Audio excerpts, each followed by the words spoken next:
Yeah, my name is Henry Martinsen. I'm half Albanian, half Norwegian.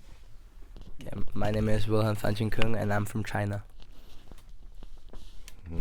My name is Ryszard Brusberger. I'm from Poland. I'm Maria Stretovic and I'm also from Poland. And I'm Dr. Shayla Gondal and I'm from Pakistan. So we are global citizens. Hello everyone. It's Shellz Diary and I'm your host, Dr. Shayla Gondal. Welcome to my channel. Today we are talking about something that has been very important for students, teachers and families across Akershus in Norway. The future of the International Baccalaureate or IB program. Over the last year, there has been a lot of discussion about whether IB will continue in public schools of Akershus or not. Many students and parents have been anxious because of uncertainty, but today there is a good news to share. The IB has been saved for at least 2 more years, and there is new hope for its future. Before we hear from the students of Lillestrøm Videregående Skole, let me explain that what happened and why this decision matters so much. And the background is, Akershus is one of Norway's most international and educationally advanced regions. 3 public schools in Akershus have been offering the IB diploma program for many years, IBDP. These schools are Lillestrøm Videregående Skole, Ås Videregående Skole, or Nesbro Videregående Skole. The IB is an international study program taught in English. It helps students prepare for university, both in Norway and abroad. It focuses on critical thinking, writing, global awareness, and independence in learning. Many families and employers in Akershus have valued the IB because it attracts international talent and gives young people a world-class education. In 2025, the Akershus County Council or the Akershus Fylke Kommune presented a new budget plan for 2026 to 2029. In that plan, they suggested removing or phasing out the IB programs in these 3 schools. The reason they gave was the high cost of running IB classes and the fact that IB is not a mandatory part of Norway's public education system. They also said that the number of students applying for IB had dropped in some schools, especially at Lillestrøm and Ås, which made the classes smaller and more expensive per student. This decision caused strong reactions. Students, parents, and teachers across Akershus started campaigns to save the IB. Many wrote letters, gave interviews, and shared their stories online. They said that IB program represents diversity, global citizenship, and high academic standards. Business groups also spoke up. The regional business organization NHO Week in Oslo said that IB graduates bring valuable skills and that keeping the program is important for Norway's ability to attract international families and companies. After listening to all these voices, the political party Høyre, which is part of the country's leadership, proposed a new plan. Instead of closing IB lines, they suggested creating a 2-year transition period.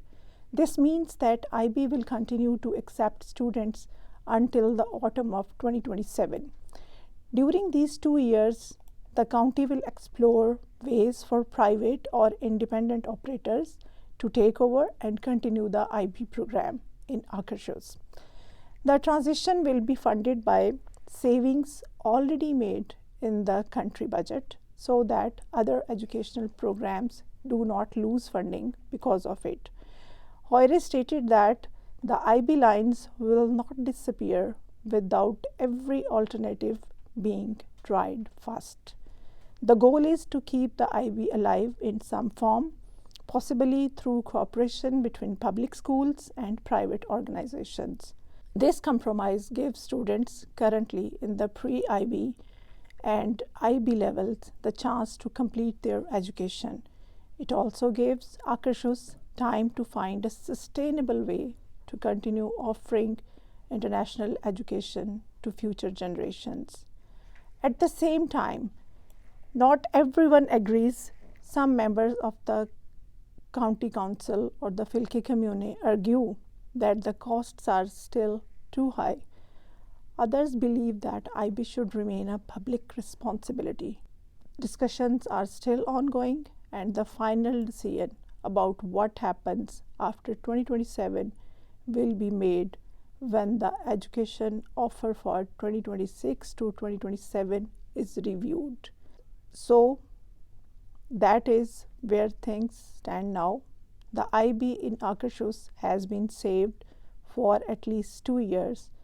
The next step depends on dialogue, creativity, and commitment from all sides: students, teachers, parents, and policymakers. Hello everyone, I'm Wilhelm from Lillestrøm Videregående Skole. I'm now attending first year of IB, and I feel like IB has given me many opportunities to learn new things that we couldn't learn here at the normal studiespesialiserende. I feel like IB not only gives me new knowledge but also develops me as a person, as we're having CAS, creativity, activity and service, and also TOK. I feel like this is very important and a very fundamental thing about IB that makes it different. So I feel like that IB is closing here in Norway is a very, very sad and very sad to see this change, because I feel like as the world is growing, we need to be more open to learning new things in new ways, as well as being more international. The big thing with IB is that it's international, so it gives the opportunity to study abroad after, which is great, which I feel like is kind of hard here in Norway. It's hard to study abroad if you take studiespesialiserende. So I feel like closing the IB closes a lot of doors for students, especially as we're taking in new immigrants and new people from other countries. It's very hard for them to take studiespesialiserende as it's in Norwegian. I feel like as IB is in English, it's easier for new people here in Norway to also have a chance to study new things. Yeah, thank you. So my name is Henry. I'm a DP1 student here at Lillestrøm, IB1. So I have, among other subjects, chemistry, physics, and math AAHL. And what I really love about the IB is all the passion behind it. Normal studiespes, it's just normal school. Yeah, there are people that are quite interested in certain subjects, and you have good teachers, but I just don't think that it's to the same level as the IB. Because in the IB, there's a certain aura to it. You're surrounded by people who are quite ambitious, who know what they want, and they are passionate about every subject. And every teacher is amazing. They go beyond what is expected of them to teach your students, even if that is outside the curriculum. And this is what I really love about the IB. You can go outside the curriculum, especially with the EE, and do research in a subject you are interested in, so that, for example, later when you're studying, you kind of have a certain direction. You know what you're passionate about. You know what you want to do. And you can really just learn, however much you want, especially also with TOK. That's pretty open, the essays there and that kind of stuff. So that's what I really like about the IB, just all the passion that you can do whatever you want, and that, your learning is limitless. There's no limit to how much you can learn. Hello everybody, my name is Richard. I also go to the IB, and I guess Willem and Henry really said it all. Only thing I would like to add is that IB really focuses on critical thinking, and that's one of their main goals. How many goals are there? Like 24 or 12, something like that.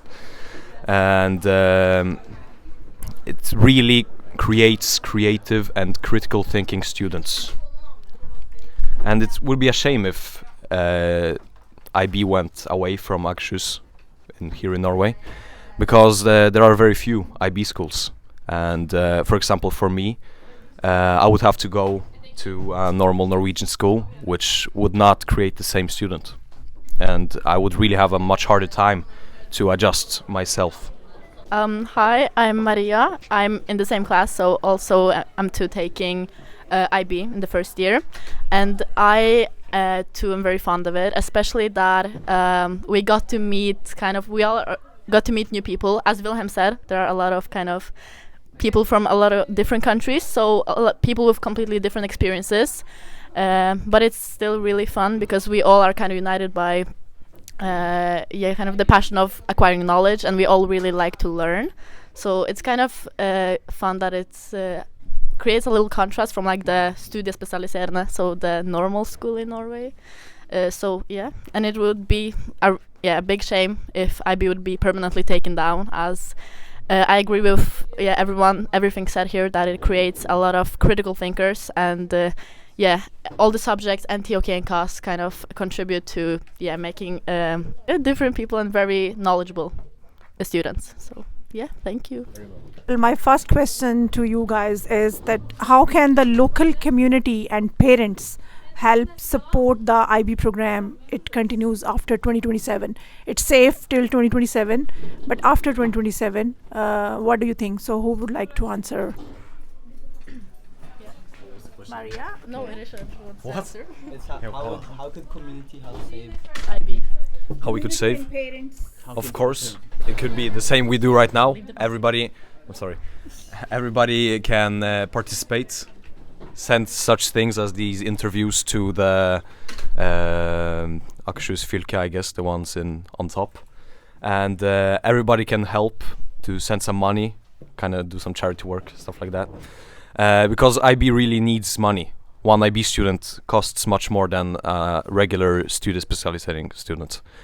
And we are the ones that we are the burden of this consequence. We have to pay 4,000 kroners more than the last year's IB students. And that's also one of the consequences reasons for why IB is not continuing after 2027. So if everybody participates and helps, sends some money, we can probably make it much more probable that IB continues. Okay, thank you. And my next question, it's okay, you can just keep it so that all of us can be there. Okay, my next question is that if the Akershus community wants to explore private partnership, what do you think are the most important values that must be protected if private actors get involved? If private people are coming, then what should be the values which should be protected? What do you think?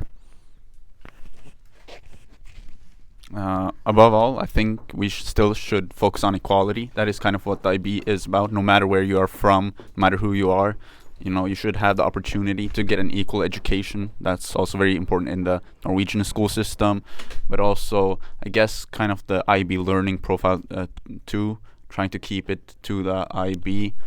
And I mean, that's really most important. Equity, equality, and just focusing on learning. That's what I would say. Perfect. And my next question to you guys is that what does international education means to you as Norwegian students? Is it about language, culture, or way of thinking? Yeah, I can answer that. Yeah, sure. Halia, please. I mean, I guess it's very different for everyone. Just think if it's okay. Yeah. Okay.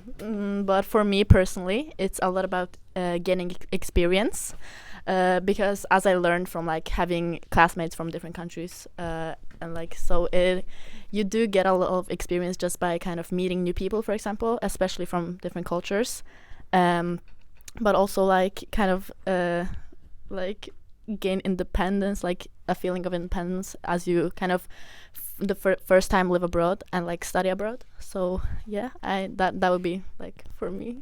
Rish, do you want to add something? Anyone else if you want to answer? For you, sure. is it about culture, education, or way of thinking, or language? It's all of the parts, right? It's all of them, and studying abroad is also like one of the main ones, I guess. It's really good to have such greater chances in getting a into a school in a different country than Norway when choosing IB.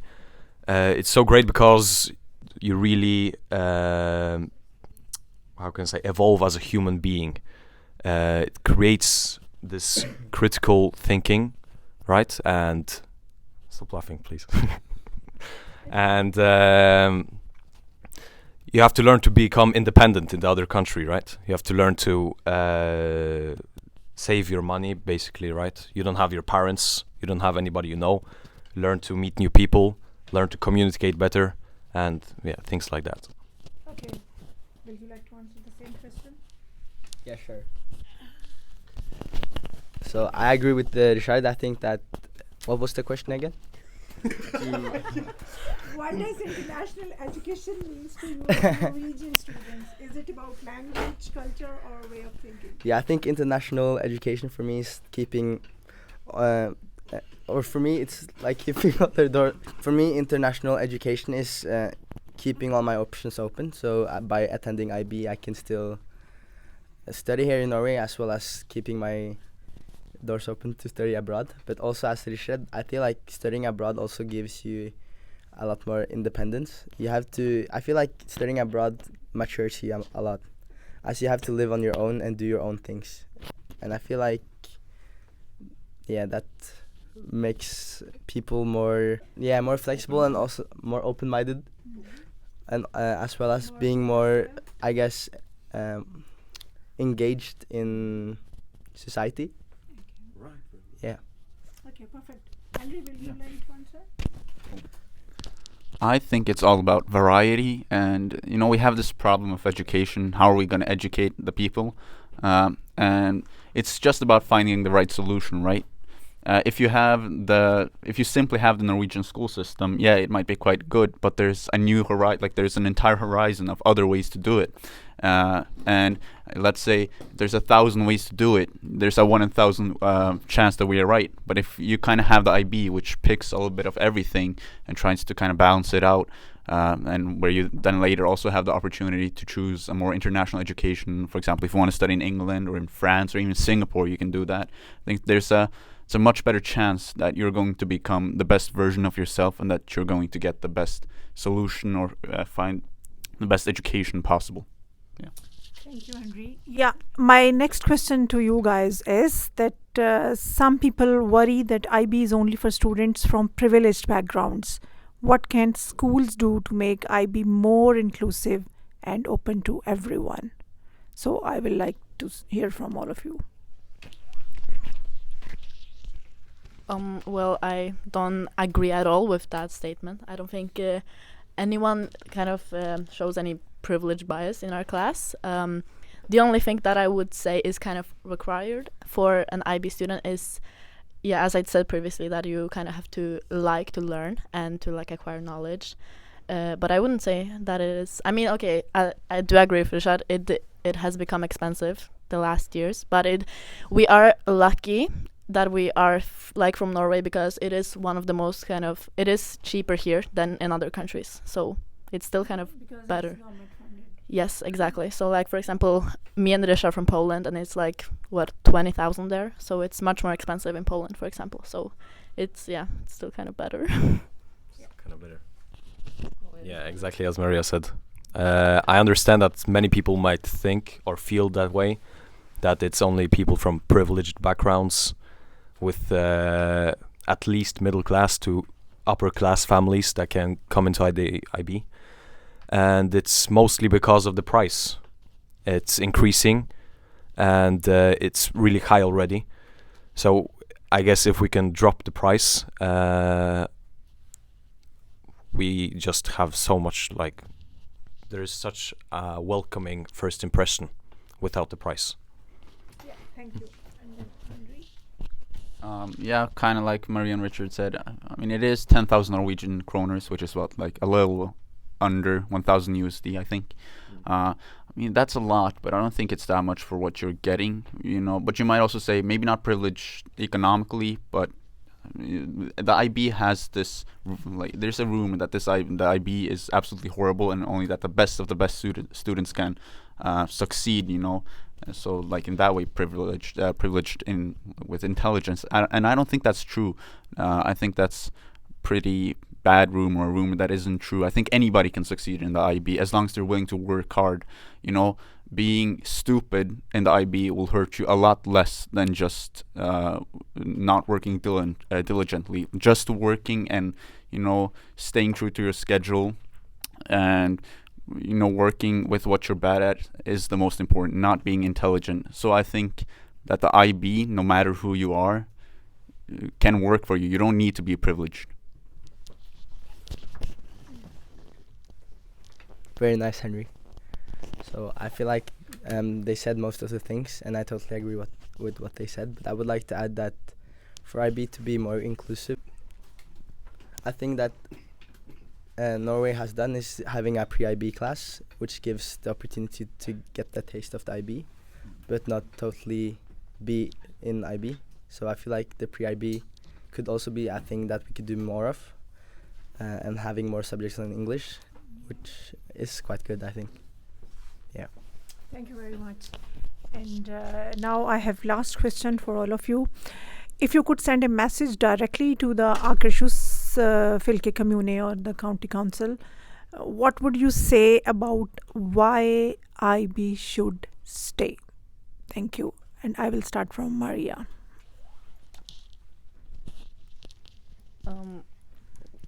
Well, this is maybe a difficult one. I mean, first, I think the most important part is maybe prioritizing IB more, because I feel like it's very non-prioritized and also just kind of forgotten maybe a little bit. I mean, we have only one IB class in the school, and it's not, well, we don't feel like it really, we are very seen as a class, not because we are like completely forgotten, but I mean, firstly, in this school, I mean, yeah, it's not the biggest school in Norway, obviously, but it's quite big, and yet my books took like 3 months before I got them, because there was a shortage of books, for example. Also, for example, like we don't have a... Even I didn't get a book. Yeah, exactly. So it's not both the supplies and we don't have a lot of subjects because we don't have a lot of teachers. For example, biology higher level, which was very problematic for many of us who wanted to take medicine.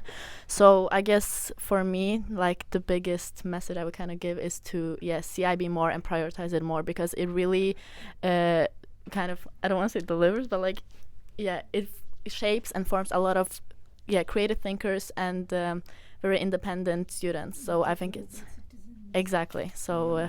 Very experienced students who, kind of acquired a lot of knowledge throughout these 2 years. So I think it's really worth it and should be more prioritized. Right. This is basically summarizing what we've all said till now. I'd like to add one more thing, and it's that especially for political leaders and people that want to engage in politics, they should definitely take the IB. And that's because IB is an international school, so it teaches international values, not only Norwegian values. It teaches students to think about every problem from a different aspect, not only from the aspect that their culture has shown, basically. Right. What's your message for the community, the Akershus County Council, and the Fylke community, the politicians? Yeah, keep the IB, I guess. Keep the IB is the message, because it creates, like you said, it creates global people. So in this world, the world is growing, and we constantly need to innovate to progress. And I think the IB really produces good students that are able to innovate and progress in this world. And I mean, there's just so much passion to the IB. And closing down the IB really sends a message of quantity over quality, which I don't really think is the right choice. I don't think it's the right choice to streamline education so that everybody has the exact same path. That's just not good, because the great thing about the IB is that you choose your subjects, right? You choose what you want to do. You can do the research you want to do, and you can get interesting in, like, everything is interesting because you choose what is interesting in the IB, and producing top quality students, I think, is something that we should focus on.